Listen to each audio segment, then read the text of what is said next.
Hello there again. Welcome back to Aurora's podcast, episode 7. I've told you this before, that not a single penny will go to your family. This is episode 7. To those who just found my channel for the first time and would like to hear the introduction of the story and the first to the 6th episode, you can find the link in the description below, or you can find them on my playlist. As always, thank you for listening to Aurora's podcast. Let's move on at once to the story.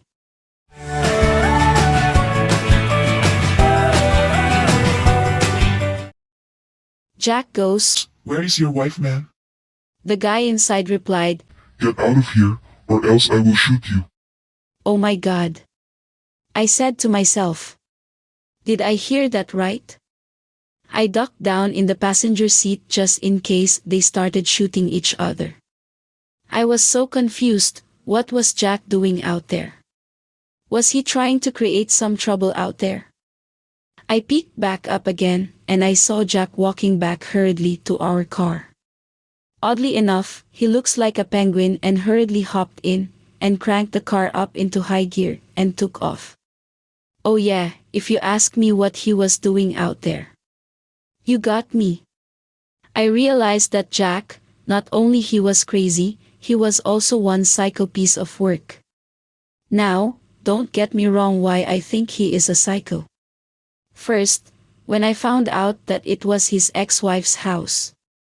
He had no business at all, none whatsoever, to be there at the property of his ex-wife. What did he want from her, and why would he drag me along into his crazy ideas? For all I know, he has been divorced from her for many years now. Why in the world would he still be harassing his ex-wife? Do you see how crazy he was? Jack never mentioned his ex-wife to me, nor did he have any communication with his 2 grown-up children he had with her. Suddenly, he had this urge to harass his ex-wife and tried to be reunited with his 2 children. When Jack found out that his eldest kid of 24 years old was working at the jewelry store, he immediately drove up there to meet his son and drag me along with him again. When we got there, mind you, this was my first time meeting his eldest son, so I was observing what would happen. His son wouldn't dare to look at him and wouldn't even speak to him. Jack goes, "Son, how are you doing?" His son just glanced at him once and ignored him, like he never even heard Jack calling his name. It was so sad to witness a man trying to reconnect with his son who had been away from him so many years, only then to be completely rejected. I didn't know the story between the father and son. Of course, Jack was my husband, and to see him feeling that rejection was awful. I felt sorry for him. We went back home and Jack kind of swept it all off and didn't want to talk about it at all. While in the car with him, I wanted to ask so many questions. In my mind, that maybe he wasn't nice to his children, that he was also very abusive to them, but I couldn't prove anything. I knew nothing about Jack's children because he didn't speak of them.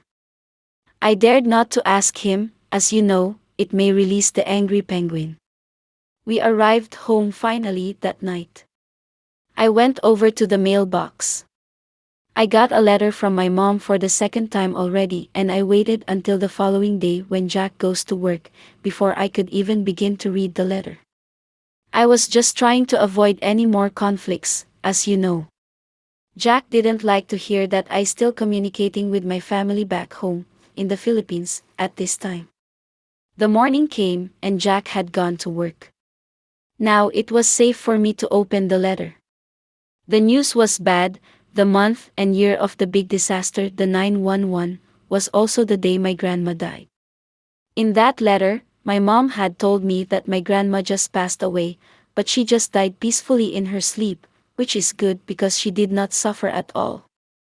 My mom asked me if I could help a little bit for the burial or coffin expenses, as they couldn't afford to pay for it. As you know, my situation from the very beginning, I was helpless. I couldn't do anything because Jack controlled our finances, but it breaks my heart to not being able to help my mom for a proper burial for my grandma. So I waited for Jack to come home that night, because I wanted to have a talk with him about this subject. I will take whatever consequences was coming, I may get in return in terms of helping my parents. I was debating that night whether I should ask Jack or should I just suck it up. Should I just be detached and not help my mom? Jack came home from work that night, and we had dinner. He was watching TV after he was done eating. I was pacing back and forth, and told myself, should I tell him now or should I shut up? I was feeling so apprehensive about approaching Jack, but he took notice of it, so he came to me and asked me to sit down, and I started the conversation of how was his job that day at work. I told him about my grandma, and that my mom needed some help to pay for my grandma's burial. I started reasoning it out with him, since he controlled our finances and some of it were mine. I asked him nicely if I could send a couple $100, and that I would pay him back. He then grabbed his checking account and showed me the balance. I told him if we could suspend the tithing just that week for church, and I would pay him back once I get paid the following week. He then told me a big fat no. He went to our room, grabbed most of my clothes together, he sacked it all up in a plastic garbage bag and told me to go away. And on top of his lungs he angrily said, I've told you this before, that not a single penny will go to your family. I told you to forget about your family, you need to cut them off. You have your own life now with me, and you need to take care of me and yourself. Jack carried most of my belongings, and he threw them on the back of his truck. Jack rambling while he was finishing up to grab some of my belongings and said, Hop in. We did not say a word while he was driving. We finally have arrived, and he then dropped me off at an elderly Filipina lady. She has no idea that she was going to be dealing with me and my problem with Jack.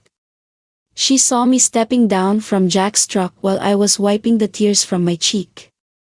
She could tell that I was sobbing a lot at this time. She came and gave me a hug.